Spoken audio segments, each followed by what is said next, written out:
Welcome back, and today I'm going to make cranberry apple cobbler. I have not actually done this combination before. I've made apple cobbler before, but I've never mixed it with cranberries. So the cranberries are in the stores now, and I'm excited to try this. So let's get started. The first thing we're going to do is clean up the cranberries. Okay, so I got a nice colander here that goes over the sink. Open up got a small bag of cranberries. When you get a bag of cranberries like this, it's a good idea to go ahead and rinse them off really well. That's the first step.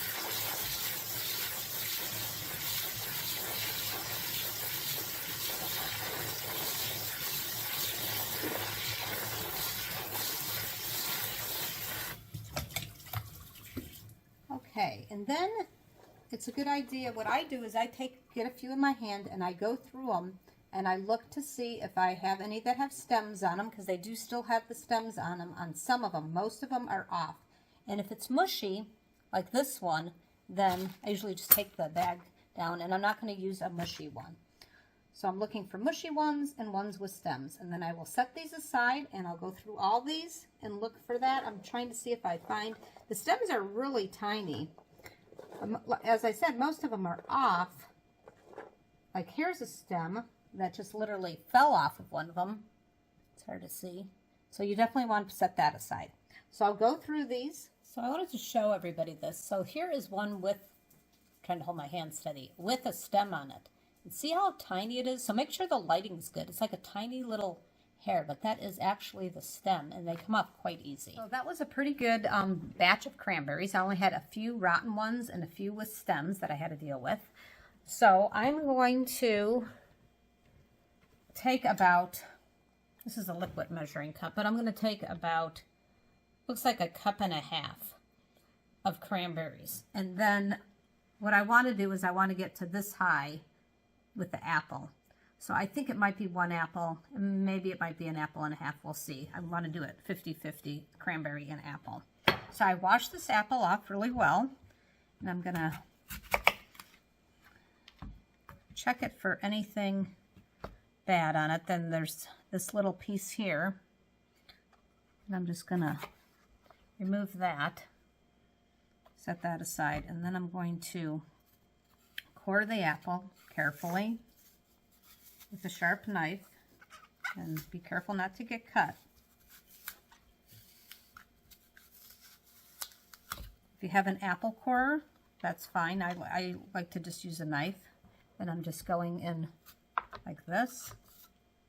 And I'm leaving the skin on. If you want to take the skin off, that's fine. If you want to use a green apple, that's fine. Today I decided just to kind of make it all, this is mostly red. There's a little bit of green spots on it, just to kind of make the whole cobbler red.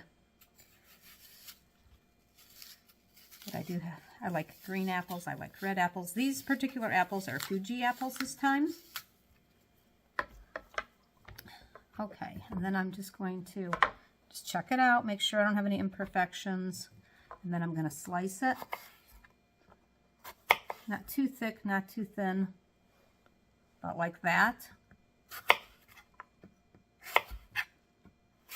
And I do have a recipe for just apple cobbler on my channel, and I have also a recipe for homemade cranberry sauce on my channel, so check those videos out.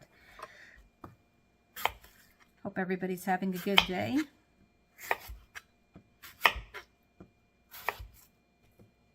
Okay, so as I'm cutting this up, I notice a little imperfection, and I'm just going to take it out. I'm leaving the skin on. Well, I like the skin. So, like I said, sometimes I remove it, but I just figured it would give it a nice texture when you're eating.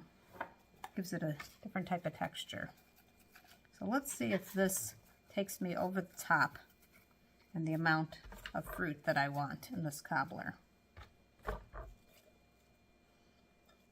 Okay, it does, but I think I'm going to just take, because I want the apple and the cranberry to be equal on the flavor, I think I'm going to take another apple and just take part of it and put just a little bit more on here.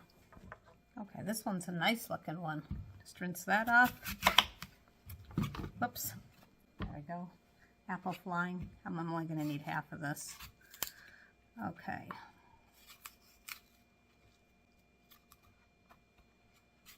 Again, coring it. So the amount of cobbler today that I'm making is a single batch. A lot of times I'll do a double batch, but this time I'm doing a single batch.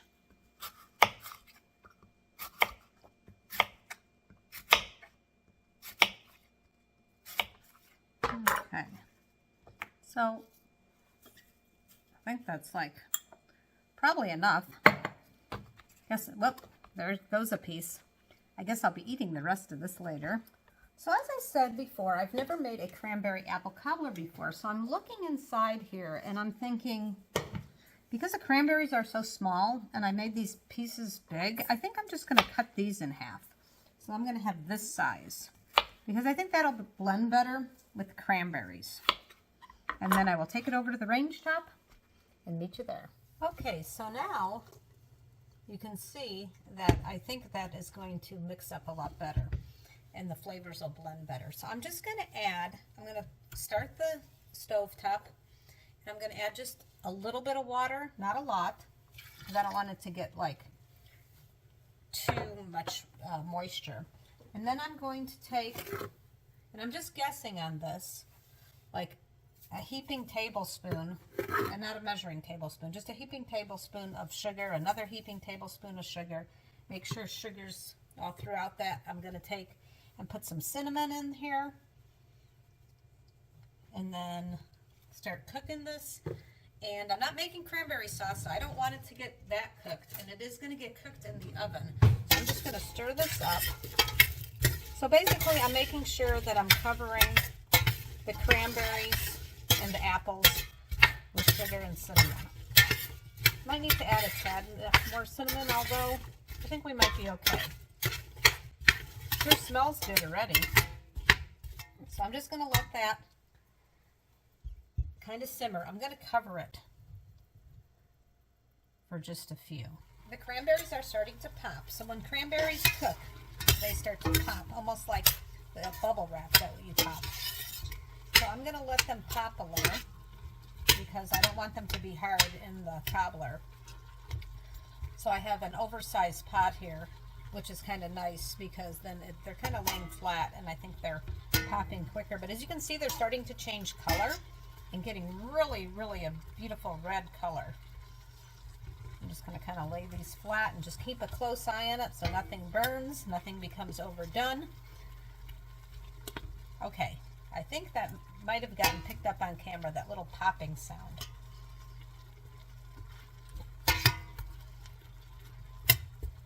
All right, well, we'll just let this go for a little bit longer. Okay, so I'm going to show you what these look like. So I think this is done. So I have an 8x8 casserole dish, and I'm going to melt a half a cup of butter and pour it into the casserole dish. So I'm going to put it in here and put it in the microwave.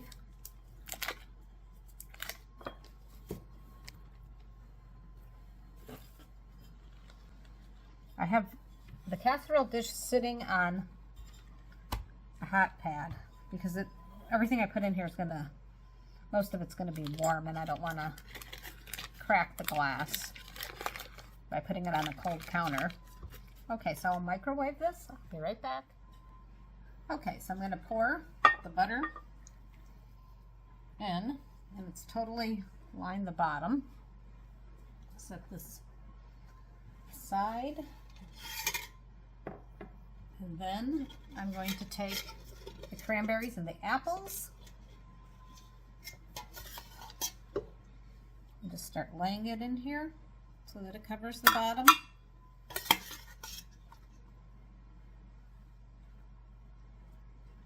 kind of as even as you can get it. If you see a little apple that needs to mix with the cranberries, then do that.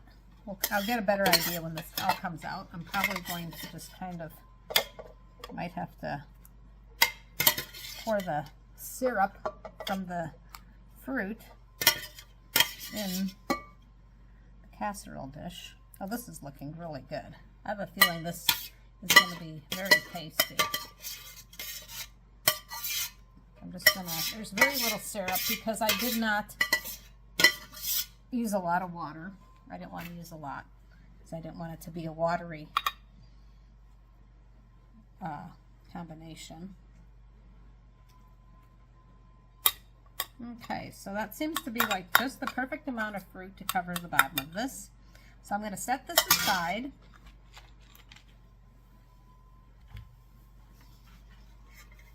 Now it's time to measure out our toppings, the topping part. So we need 1 cup of flour.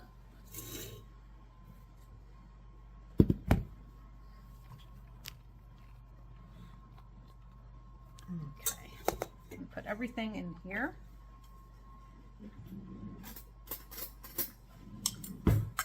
When measuring out flour, you need to level it off using a spatula or the end of a knife works well. So level that off. And then when measuring sugar, you do the same thing. You level it off.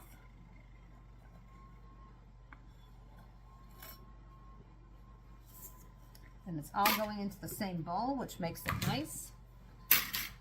And then 2 teaspoons of baking powder.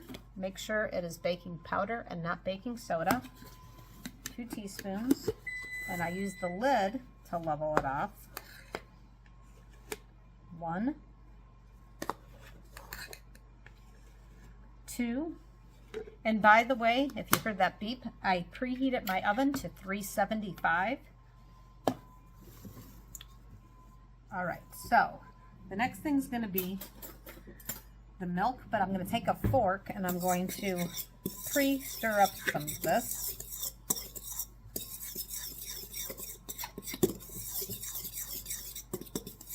This is actually quite an easy recipe.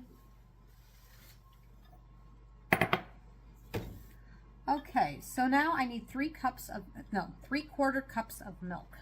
3/4 of a cup. So you need a liquid measure. And when measuring out liquid ingredients, let me adjust the camera slightly. Okay, sorry for that. You need to get level with the 3/4 of a cup here.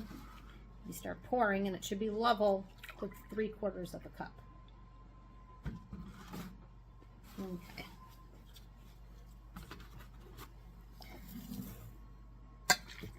And pour that in. And then I'm going to stir it up a little bit with the fork.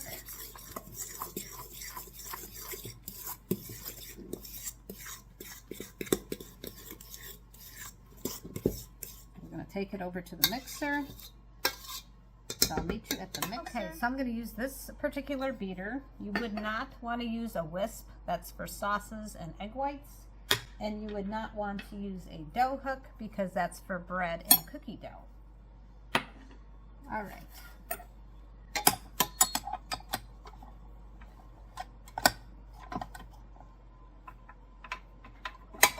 Okay, time to mix.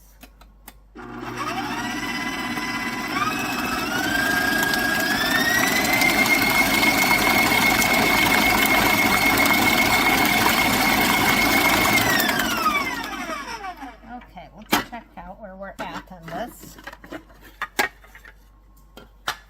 So I'm going to scrape the sides. If you like to bake a lot, or you're going to be getting started baking a lot, a rubber spatula is really nice. They make them in all different types of shapes. I like this one because it's kind of like a spoon too.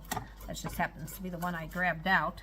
The flat one would work also for what I need. So I'm just trying to make sure that I'm scraping the sides where the mixer might have not gotten absolutely everything. All right, let's mix just a little bit longer.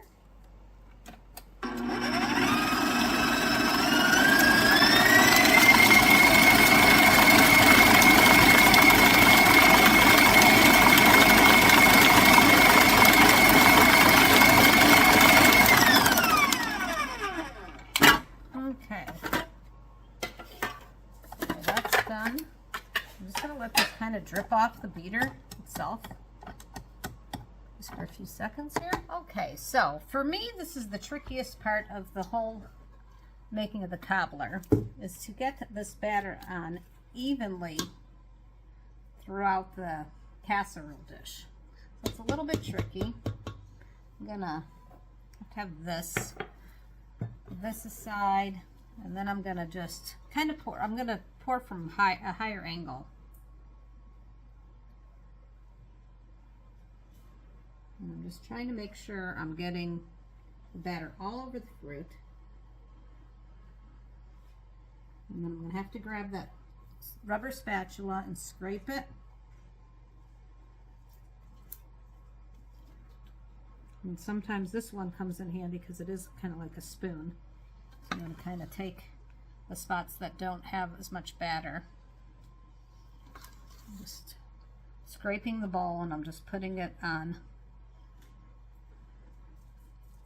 parts that don't have as much. Try not to get it on the edge like I just did, but I'll show you how to fix that in just a sec. Okay, we're almost done with this part.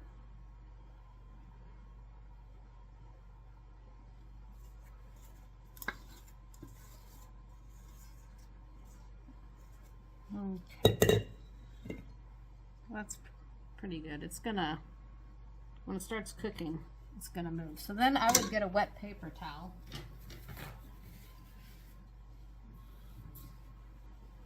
If you don't have it perfect, which I don't ever say that I'm perfect, that's for sure.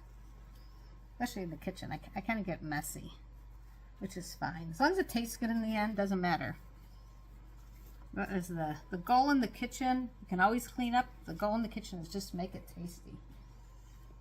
Okay, so now I'm going to take on top, and I'm going to sprinkle some brown sugar. So I'm just putting some into this measuring cup just for ease. I'm just using it as just a container.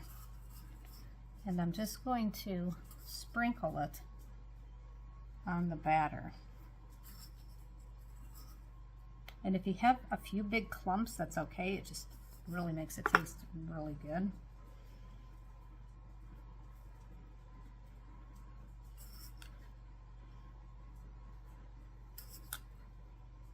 I'm very much looking forward to trying this out, since it is the first time I've ever done the cranberry apple cobbler.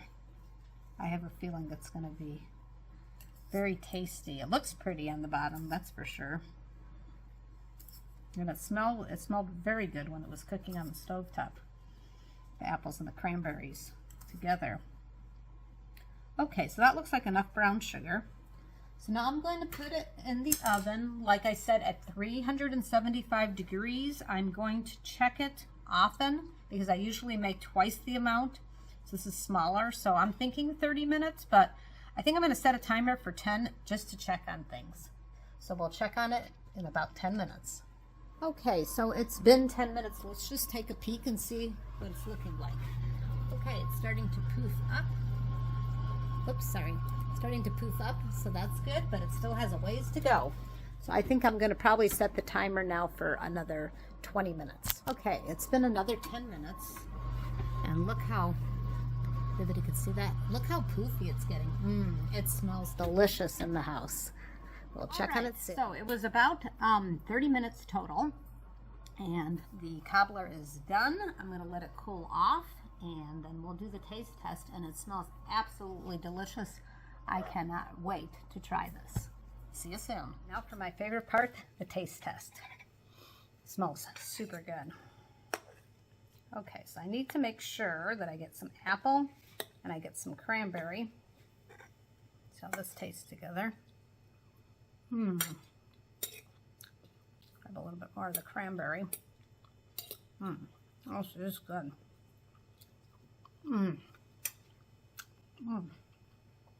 Very luscious combination. Got the brown sugar on top, and then the cranberries and apples make a very nice combination together. Very, very good. It's not overly sweet. It's somewhat healthy, but it's extremely delicious. And I'm just going to kind of show you a little bit the inside, kind of, if I can, without dropping it. So you can see underneath here. It's actually quite like a pretty dessert too. You can see the different sides, and it's quite luscious. And it's very seasonal, of course, because you would only want to do it with fresh cranberries for sure. You would not want to get a jar of cranberry sauce and try to attempt this. And as you saw in the video, I did not make cranberry sauce. I went ahead and just cooked the cranberries with the apples and the cinnamon. And the cinnamon, you can taste the cinnamon. It is just really wonderful, and it will make, I guarantee it will make your house smell luscious. I hope you enjoyed this video. For those of you who subscribe to my channel, I thank you very much. And if you don't subscribe, please subscribe. And please like this video. And thanks for watching.